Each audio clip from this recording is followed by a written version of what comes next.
Hello there, Chick Chat. We're back with another Gypsy episode. This is Hi. episode 8. We start this episode off with Gypsy excited for her new book. She is going to be going on all these interviews and podcasts. So she is gearing up to do that. Yes, it is her responsibility as an author to do these things. Tis her. With great power comes great responsibility. She's going to record her audiobook and they do some filming of that. He brings her into the room and he reminds her to take a step up and step down off of the thing. He said he raised it up to make the people feel special. Gives it a little something extra, don't you think? It does.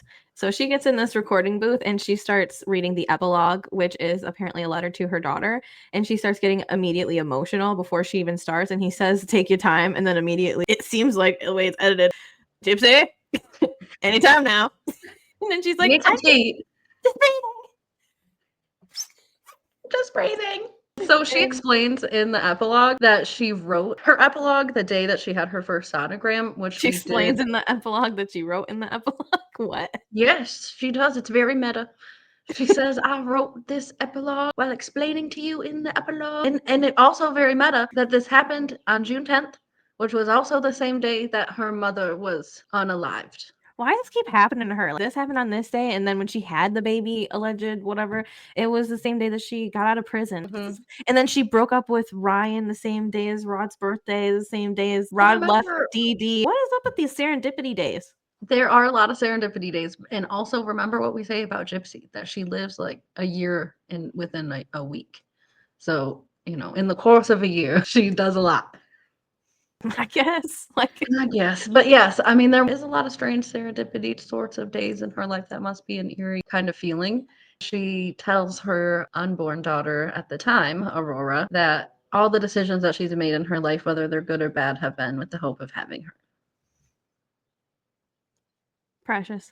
We get to talking to Gypsy, and she's like continuously signing autographs throughout the past couple episodes.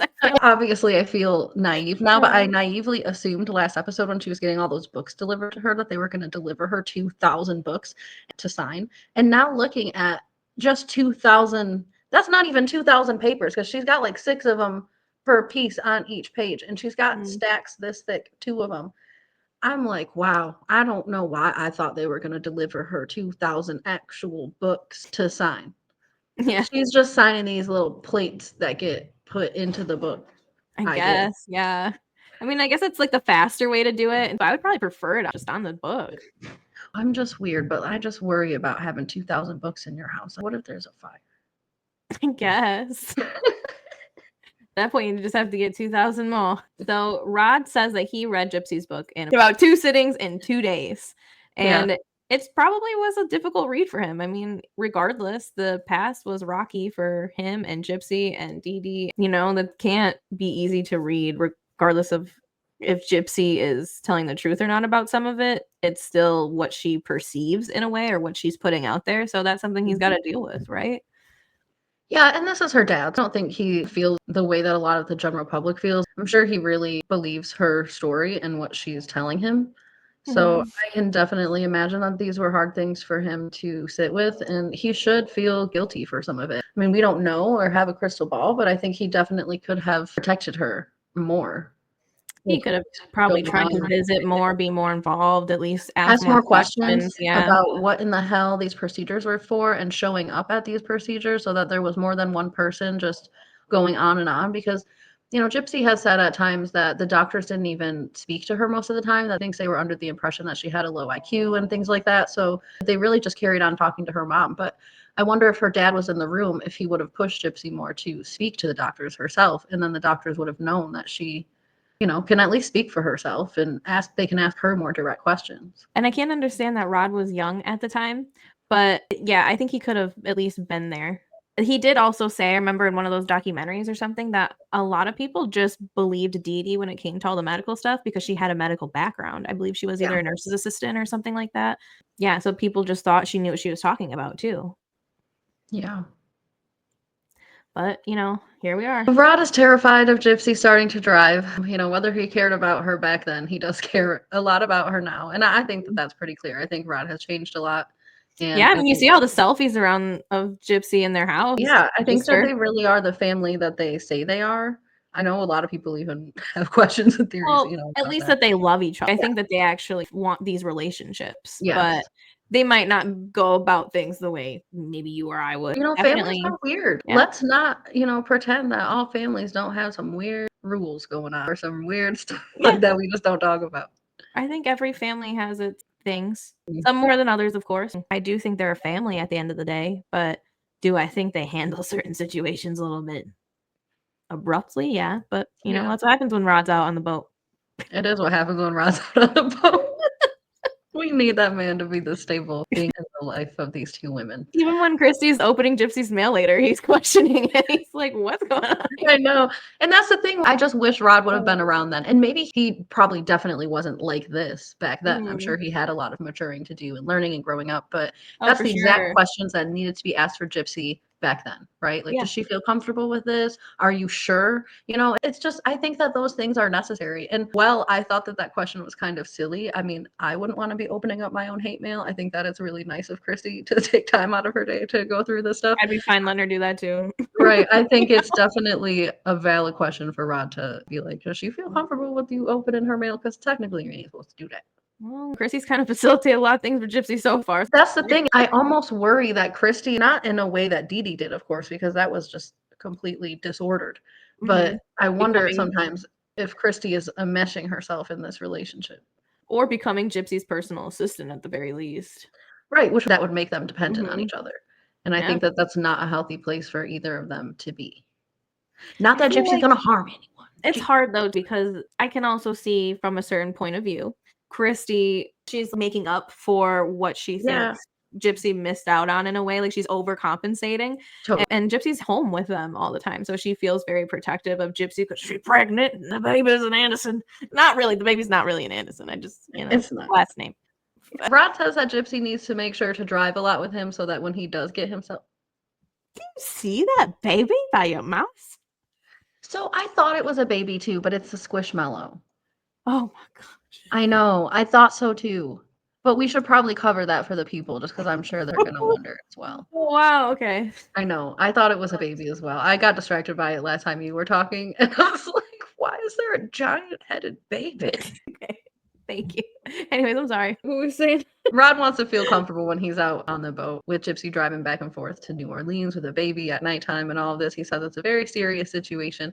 And I think people don't realize, even as an adult, how hard driving is on your body. It's like you can't really just hop in the car whenever you want when you're tired or whatever. Yeah. You really have to be in the right state of mind to drive a car.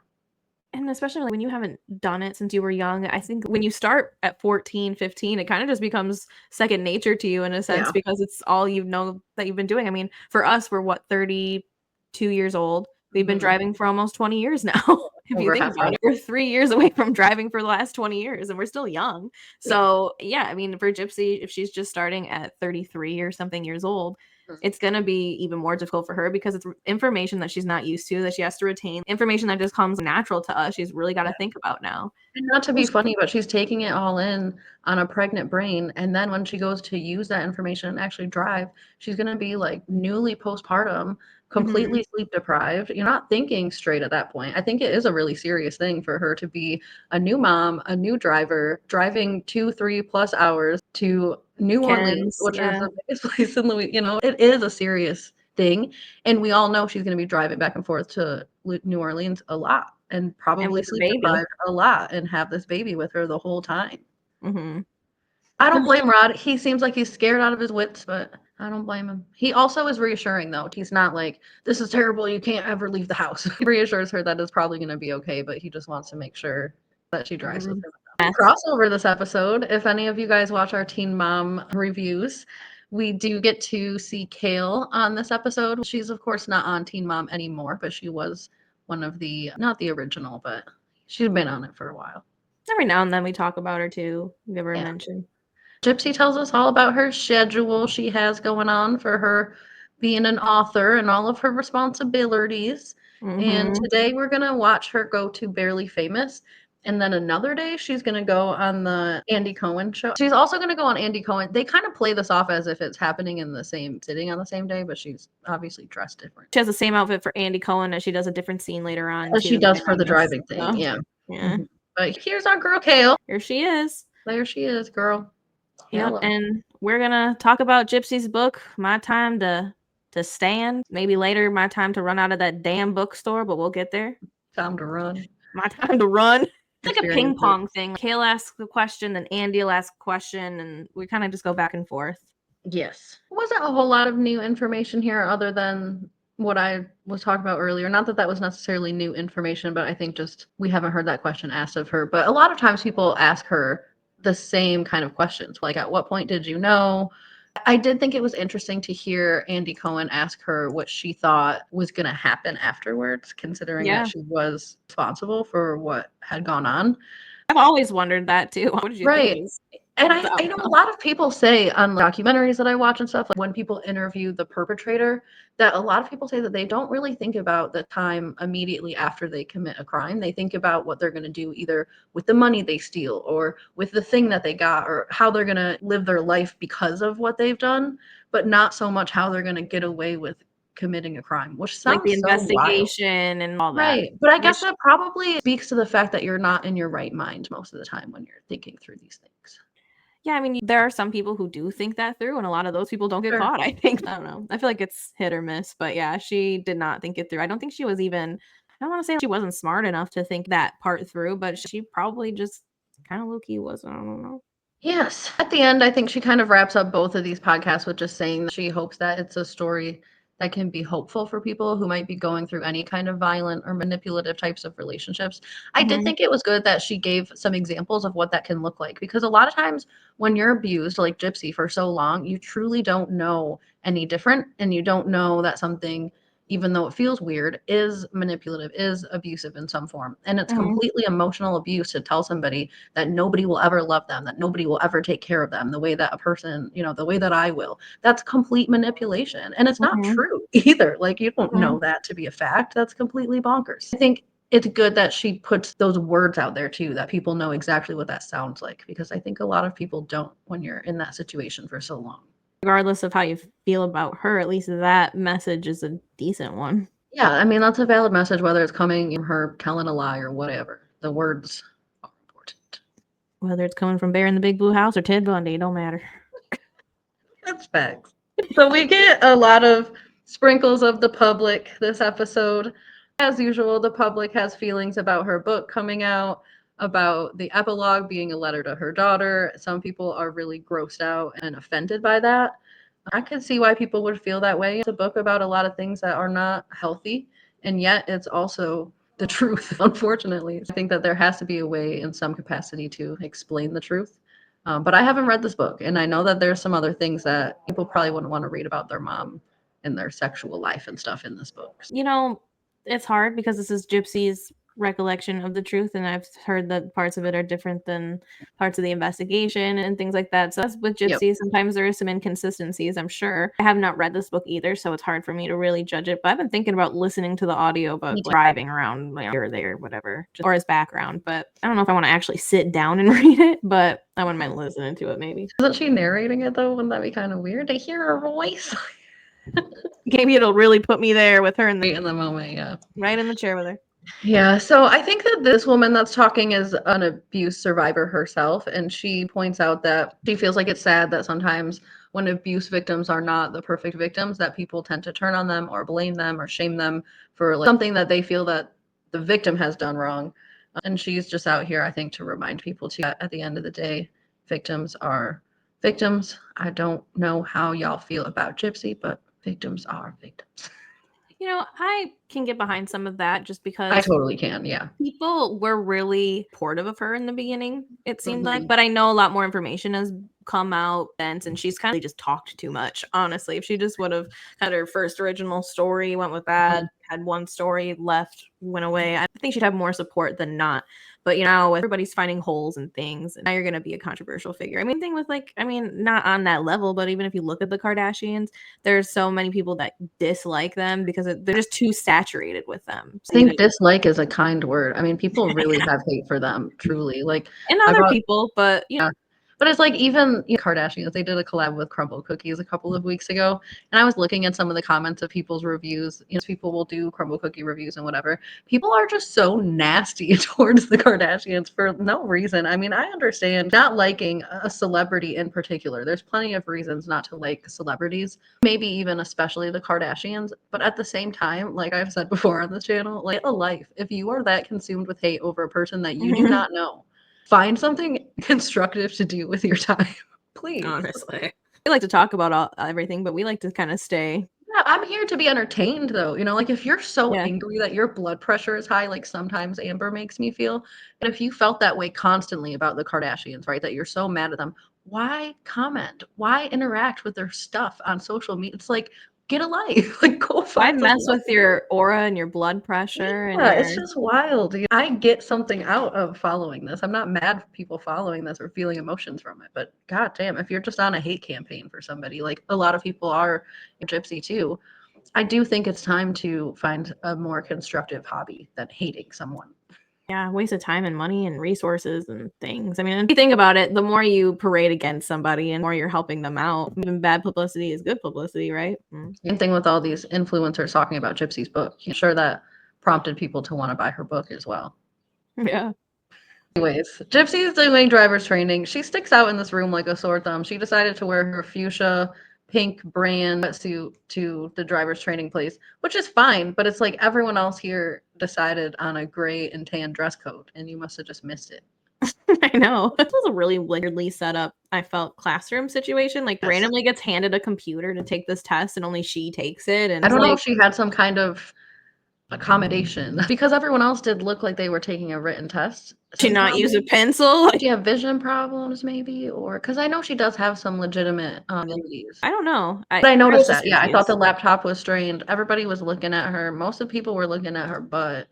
You could just tell. I thought I had a picture of that, but have classes set up's a little bit weird to me. Like, I don't know if like they face in different directions, but it's just nothing consistent going on in this classroom. Yeah, I did not blame Gypsy for feeling, did a little tiny interview afterwards and said like that was really brutal. I would have felt so awkward in that room. And then to know too, like if I was an actual, person, and especially for what she's known for, I don't know. It just felt really lifetime cameras in the room too. I mean, get past it, there's a whole camera crew. Right. It's like, gosh, and if they don't know who she is, I mean, could you imagine? Like, what are these people doing filming this fuchsia pink little jumpsuit? Pregnant girl.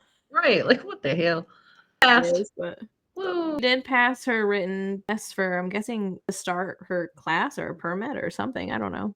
Yeah, I think so that she can start instructional driving. I don't know if that's how it works in Louisiana or if they're just doing this as an additional thing for her to actually learn how to drive.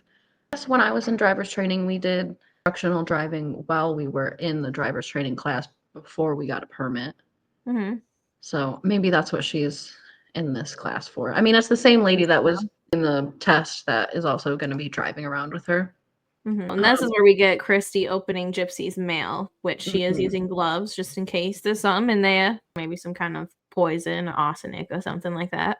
And then Rod is eyeing her while she's doing this, and he's like, "Shouldn't you be doing that?" She's like, "Oh, I do it all the time." He says, "Don't you think that's an invasion of privacy?" Not at all. No, not at all. No, not at all. Ain't no way. Ain't no way. So she's reading them and she's explaining herself as she's doing it. She's like, I just skim. If I see anything bad, I throw it out. And she hides them. It's like, why don't you just throw them out? I know. But do you have this hate Gypsy diary that she's just going to find one day? A box of just hate mail. A box of hate mail? Get rid of that stuff, Kristy. She puts a pie somewhere. So this way, one day if she's really mad, she just takes down the hate mail and just gives it to her all at once. Right, just throws it at her. But here's what I protected you from. It seems like most of the mail Kristy's getting though today is pretty nice. He says last week Gypsy got just a straight up middle finger with some about karma. People really got time for this and money for stamps, I guess. Yes. Patience with the U.S. postal system. Oh my gosh, right. And now to know that it only reaches Kristy's gloved hand. Yeah, now y'all know that Gypsy don't even see none of it. Yeah, Kristy save your time and money. And at least Kristy reads it. Maybe they'll start sending messages to her. She doesn't mind going through all that. I think Kristy just loves being her little personal assistant. Yeah, see, they were all looking at this woman's ass. Look at this. Or at least back at her. Well, Look at her ad. She did have quite the panty line going on. I saw. So I think it's just distracting, honestly. Probably. But they were looking at it. Look at, he even has some kind of look like she can get it.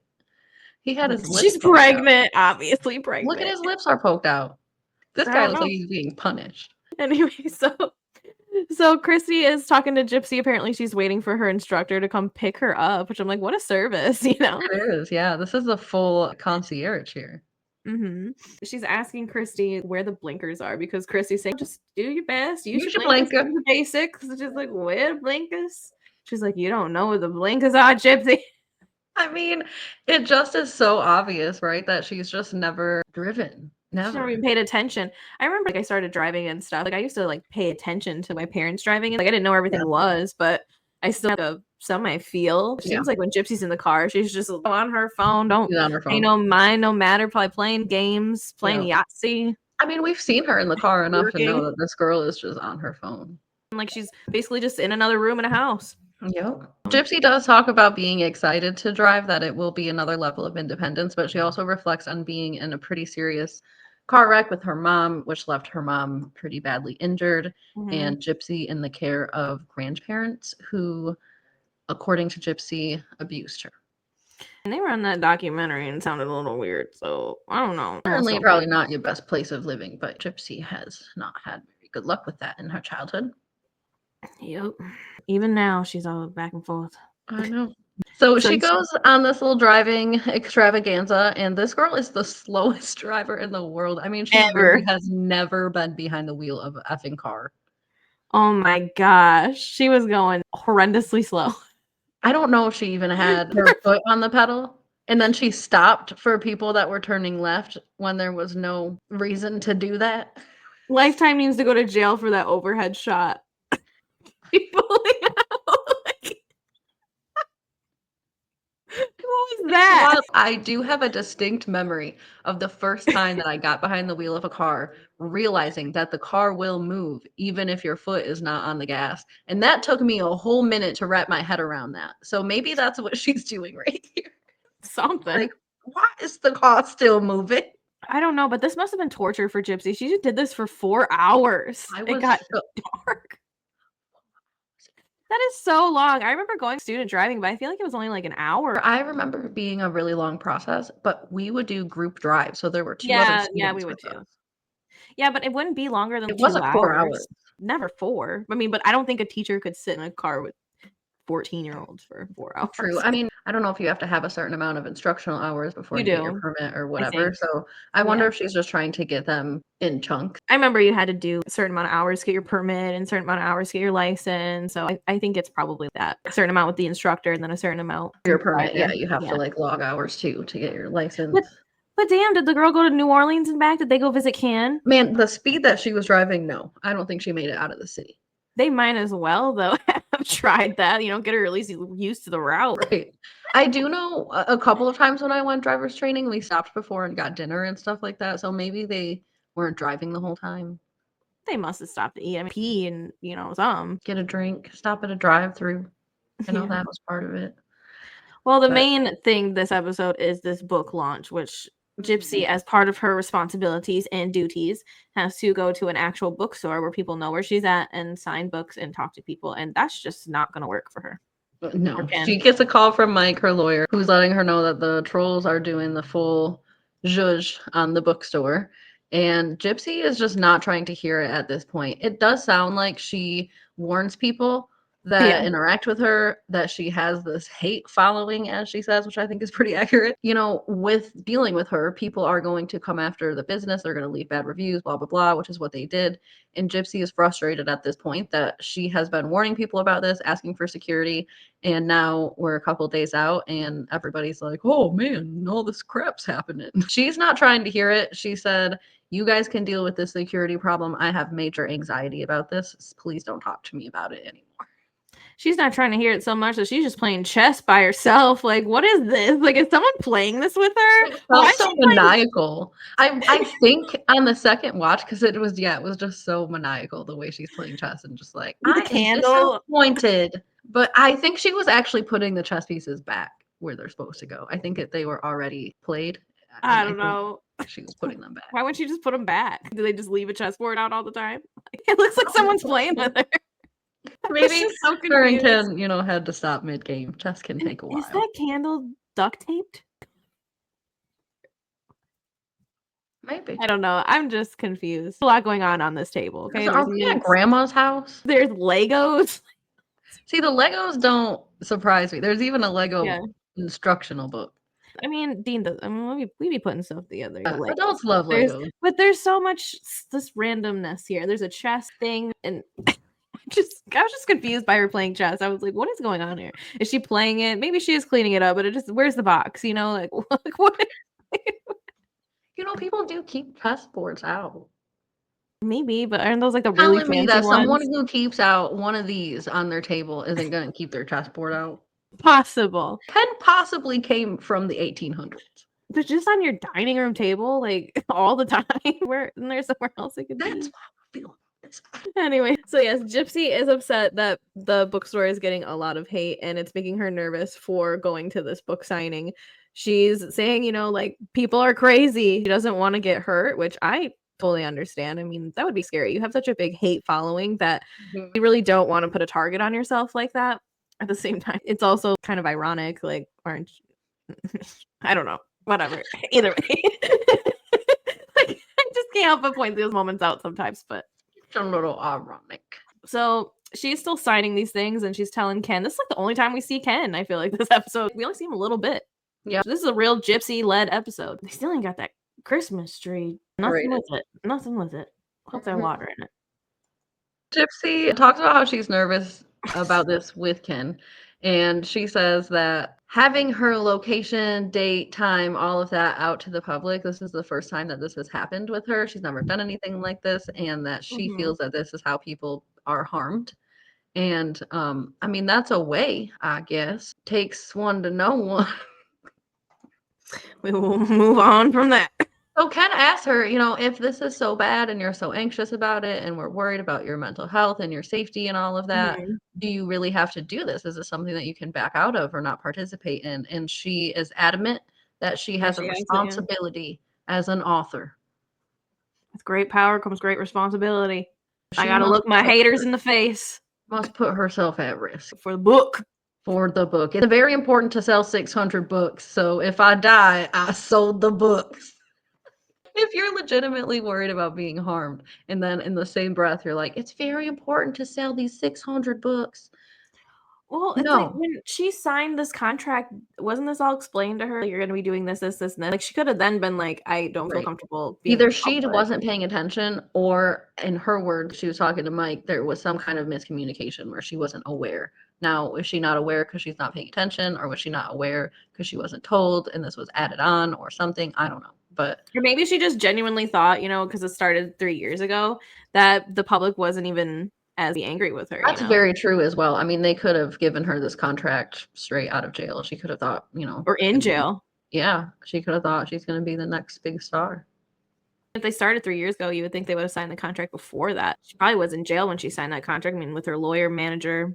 Right. Well, and things do get modified over time, so it's like depending on her following and how many people she's amassed in a following, which she has amassed a large following, even if a large amount of it is people who hate her, they probably do add on more things to make more money, to promote more. There's definitely a possibility there could have been a miscommunication, but I think you're right. At the end of the day, I mean, these things are up to you. Now, once you agree to them, it gets sticky, but I think there was probably a point in time where she could have said, I'm not going to agree to this.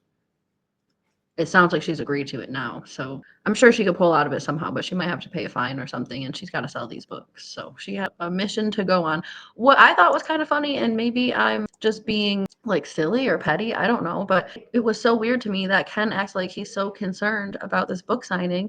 And then all of a sudden he's over here, oh, well, I'm not going to be there. I have to work. Totally sucks. It's like, aren't you a bartender? Couldn't you have gotten this day off in advance? Couldn't you swap a shift with somebody? You're not curing cancer, sir. I mean, I'm not trying to belittle anybody's job, but you're a bartender, dude. Someone else can do your job. If you think you're unborn child and soon to be wife, or whatever you think she's going His to whole be, the world. love of your life, your whole world, right, is about to be placed in even the potential for harm, and you're just like, sorry, gotta go bartend, can't get anyone to do this job but me. What? That's so BS. Like, you're not worried. Maybe he's not allowed to switch anymore. I don't know. Who knows? That's Like baloney. Have that's you ever worked crazy. in a restaurant that is that rigid about their schedule? I don't know. Maybe no one will switch with him. Who knows? That I believe, but I mean, I don't know. If I was Ken and I was as worried as he's acting like he is, I would be there. Or even request the I day would off. So call you in guys sick. would, yeah. I mean, you call And him I'm not a sick. liar, call in sicker, but if this is the seriousness here, she's gonna be in front of the public for the first time ever. Oh, you better bet your bottom dollar I'm gonna be there if my child's in her belly and people hate her. For a bartending shift where you're gonna make $300, stop. Yeah. That's almost as shallow as we gotta sell 600 books. What are you guys doing here? You're gonna be parents. Yeah. The priorities on that. Yeah. I was taken back by that too. You couldn't even request the day off. Like, I'm sure you knew it in advance enough to request it off. Totally. They've been setting up security for this for weeks, they said. Unless Gypsy didn't tell him till last minute. I was They don't miscommunication. actually live together, but I think Ken I think he could have definitely found a way to make this work. If it were If he's me. that concerned, yeah. Right. If it were me and he feels the way he says he feels, I would stop at nothing, including calling into work and hoping I don't lose my job. I'm not going to let my husband go somewhere. I think that he could be at risk for his safety, even though I'm a woman, and not be there. Yeah. And just be at work. I hope he doesn't die. What do you mean? It's not going to happen. It's just not.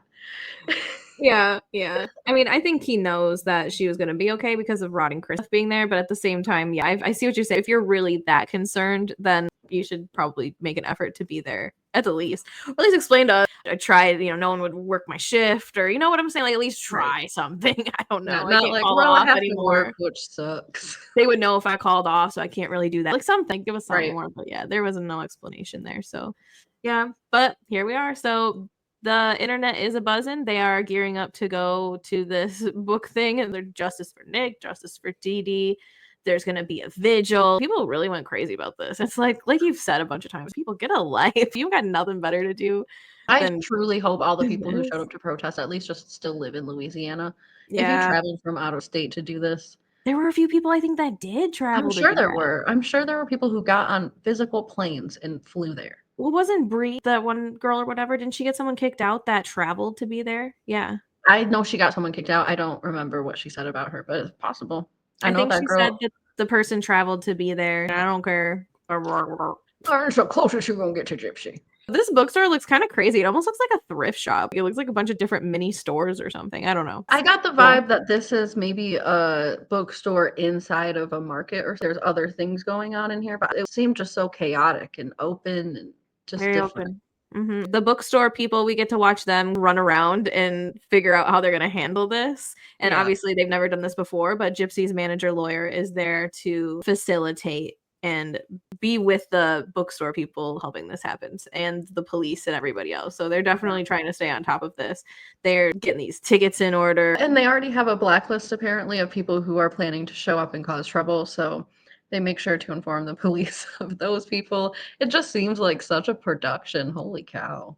Oh my gosh. Imagine having to do all this just to go sign some damn books and take some photos. I know. A lot. And Gypsy's just getting ready, not bothered. I know. I'm sure people do this, and maybe it has to do with her being pregnant too. I'm sure it has a lot to do with it, but to roll in the rolly chair into the bathroom so that you can sit in front of the mirror is actually top tier brain usage. Mm-hmm. Never done it, never seen it, but I'm telling you, it probably will happen, especially when I'm pregnant. The hotels and stuff, yeah, for sure. I love it when I get a vanity at a hotel too. It's just great, or like a place that you're staying. It's amazing. Very much so. Here this comes, the wreath. So we get a wreath delivered, and inside the card it does have the deceased names, and it lists Claudine and Gypsy Blanchard, which I do agree with Mike is marginally threatening. It could be, yeah, especially because Gypsy's name is there. If there was a wreath that said R.I.P. Dee Dee, I don't think that's threatening at all. I think that's maybe borderline harassment, but we'll let everyone else decide that. But to put Gypsy's name under deceased, I think implies something. Implies you want to do harm to her, Yeah, and I wouldn't go as far as to say it's a threat, but I like the way the lawyer said it's just marginally threatening. It's not friendly, that's for sure. You're almost insinuating that something bad is about to happen to her. So he's just like, let's get this out of here. Let's throw it out. It seems like they're handling it pretty well. Anything that's being thrown at them, they seem to have a good handle on it. Like they don't have any bringing their phones in. They're throwing these wreaths out. They're trying to get everything out of there before Gypsy shows up, which imagine being Gypsy if you didn't know any of this and you're watching the episode to find out like wondering the same thing. Funeral wreaths. I know, just so much chaos happening all on account of one lady is just wild to me. I probably should have watched her live for that one. Right, that's true. Part of me was wondering too if maybe a lot of the threat here, and I know that Gypsy has a huge hate following. I mean, sometimes we have to dodge comments just for our own opinion sometimes. So I know that people get riled up about Gypsy, and that's allowed. But I wonder if they were kind of playing up all the drama for the show. Just because, I mean, these people, and maybe we just caught them off guard or something, but they just don't look like they're. I mean, this guy has coffee in his hand. You can't defend someone with a coffee in your hand. You have to make an important choice. I will give him Gypsy ain't there yet. True. You're right. Yeah, maybe they were just getting ready. He's fueling. He's just getting his fuel in. She's there. Yes. So the bookstore people have a meeting about how this is going to go, and this was just so funny to see. It's like a full-blown, like you said, production. I mean, I guess it kind of is probably for any celebrity that does book signing as well, because you don't want just anybody getting in there. Yeah. Not only is it a threat to their safety, but it's also just chaotic to have so many people in one area. Right. Yeah, you definitely have to manage crowd control and stuff like that, I think, typically. But then when you have people who could possibly be coming to cause trouble or worse, then I think it just puts everyone on edge a little bit. So it seems like they did a really great job at the end of the day with all of this. But yeah, it just was so intense. The music was intense. And I was feeling bad almost for the people that were showing up to this as well, because it was just like herding cattle everywhere. Come inside, get your ticket, go outside, wait in line, come inside, wait in line. It's just a lot. But I mean, that's what it is when you go to any event, really. You're just being herded around until you get where you're going. Yep. Gypsy is nervous, and we get to see all these clips of people were trying to get people on the inside and all this stuff. I mean, it was just, yeah, y'all are doing too much. I'm sorry. And then this guy we saw earlier on TikTok commenting about how deplorable it is that Gypsy wrote this book for her daughter. So he decided to come see what all the fuss was about. I don't know if he bought a ticket or if he just came as part of the protest or what. But he was the same guy, huh? But what's funny is when he's here, he's a lot nicer. Yeah, well, everybody is a lot nicer. I think there was also another person that recorded taking a photo with Gypsy that's a well-known hater of hers as well that didn't say anything. I think the guy that posed all funny, I don't think I got a picture of him, but kind of crouched down and did this like weird thing. But he never shook Gypsy's hand. He didn't really talk to her. I don't know, it was just a weird vibe when he came in. I feel like I remember reading something about him as well, or something from him. He just looked so familiar. But we get this little lady. I think she's cute, but I think she too should get a life. She's there for Dee Dee. She is. I think these people are well-meaning. I really do. But goodness gracious. It's just like, isn't there other causes as well? I mean, Dee Dee's like, you ain't going to bring her back or nothing by doing all this. I know. And I would hate to be a police officer these days. I know there's a lot more reasons to hate to be a police officer these days, but everybody has their damn camera out all the time. Look at this. You just have two people in a confrontation just holding filming each other like this, filming each other while you're here trying to deal with it. Now they're filming you. And you're wearing a body cam. It's just like, geez, how many angles of this do we really need, people? Everybody just wants to film shit and go live and live stream all the time. I would lose my marbles. I've learned, and maybe this will make people mad, I don't know, but I've learned recently that there are people who go around filming places just basically to bait police officers to come ask them what they're doing, and that they're called like First Amendment auditors because you're allowed to film whatever you want in a public space, but it's also creepy and weird. And so people call the police and then they're like, it's my First Amendment. It's like, oh my God, you people, please go find a constructive hobby. There's a lot of weird things going on these days. I feel like this girl is a First Amendment auditor. This girl. I think she's the one that traveled to come there and whatever, but yeah, they're just I ain't gonna touch that with a 10-foot pole, okay? I'm gonna go back over here. So Bree's on the job. Head of security. She's handling these people. She said, ain't nobody getting near Gypsy. This is as close they're gonna get if they are a hater. No, gonna have to come through me. Yep. And my camera. Me and my camera phone and my live stream. So finally this damn thing commences and it goes quickly. It seems to go pretty well. Gypsy talks to some fans and some supporters and everybody's happy with the way it goes. And even Rod gets to get a photo with her. Even Rod gets a photo with his daughter. Hope he bought a ticket. He did not buy a ticket. He didn't even buy a book. He probably got one of the free promotional books, got to that one. But as usual, like, even though there was some bad thing, at least for Gypsy's experience, it wasn't as bad as it could have been. But she did have a lot of people facilitating it. If not, it could have been very bad for her if she didn't. No, I think everything that was there and was in place probably, unfortunately, was necessary. And I think that is the reason that everything went well, not just for Gypsy, but for the people who paid a lot of money for these tickets. Yeah, I'd like to think that nobody was going to go over there and actually hurt her, but they probably were going to harass her. Harass her, yeah. Throw pictures of Dee Dee at her, the wreath, the this, the that, yeah. Right. So at the end of the day, I think that we want to protect human nature from being harassed, right? I know that people are mad at Gypsy for her past, and that's allowed. And at the same time, I don't think we should turn hate into more hate. Like, just leave it alone. Let that woman live, and if you believe in karma or religion or faith or something, then you can just say she's going to get her judgment from the correct source. Okay? Oh, yeah. This is why this is a topic we don't touch with a 10-foot pole with you guys. But I enjoy covering Gypsy. I enjoy covering her story. I don't think there's probably any other reality person in our lifetime that has such a unique story. Let's hope and pray that this never happens again. I'm here to follow it. Speaking of that, follow us. Follow us. We have our 900 subscriber goal, and we are close to that. So yes, help us out. Give our video a like, subscribe. Go ahead and share it. Next time? Yeah, then you can see next time. No, what is for next time? Oh, what is for? I was like, then you can watch us next time, which is also true. If you're subscribed, you can watch us next time. Okay. But next time we are going to get maternity photos. I've always thought that these maternity photos looked so strange. Like, she looked so skinny and her hair was so weird. So I don't know. Maybe it's just the angles, but I thought she looked weird in the video too. But we're going to get maternity photos. Our man Ryan is coming back for a return. He needs to sign a consent form in order for Aurora to be Aurora Blanchard instead of Aurora Anderson. And he's all in the car, his hand over the steering wheel, wondering why in the world he has to come save Gypsy again. And I just can't wait for that scene. And then he's probably going to drive himself over to his mom's house, and he's going to talk more to his mom about all of this and how he says Gypsy shouldn't have gotten pregnant so soon, which, like, duh. At some point, Gypsy's going to become dilated and get some medication, and she calls Ken to say he needs to come to the hospital, and on the way to the hospital, he almost gets in a wreck. Ryan wants that baby to be an Anderson so damn bad. For a day or 300. Just for a day. He just wants one birth certificate with the name Anderson. He does. Then he'd have to go undo the birth certificate or something. I imagine once you're on a birth certificate, you probably have to sign something for someone else to be put on it. Another thing, actually, as well. I get, like, Gypsy wanting to, like, Blanchard or whatever. I mean, her and Ken aren't married, but why not just Ken's name too? I don't think Ryan would agree to that.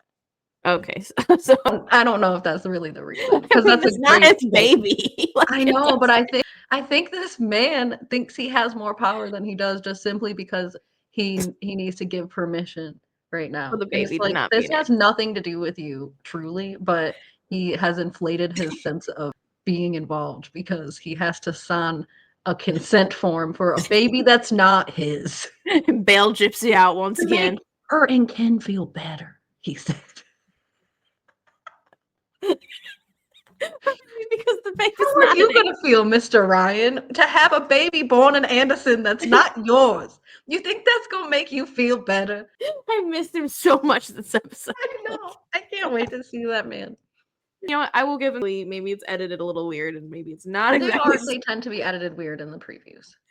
But if it is that way, I'm here for it. Well, join us next time, ChickChatters. I have a feeling we're gonna be doing some cackling. We're gonna have some fun next episode. Yeah, I think it's gonna be an entertaining one, and I believe we are coming close in this season as well to an end. I think we have 2 episodes left, so stick with us. Don't forget, like we said earlier, like the video, comment, let us know your thoughts, and we'll see you next week. Reduce, reuse, recycle, reaudit, and goodbye, you. Goodbye, you.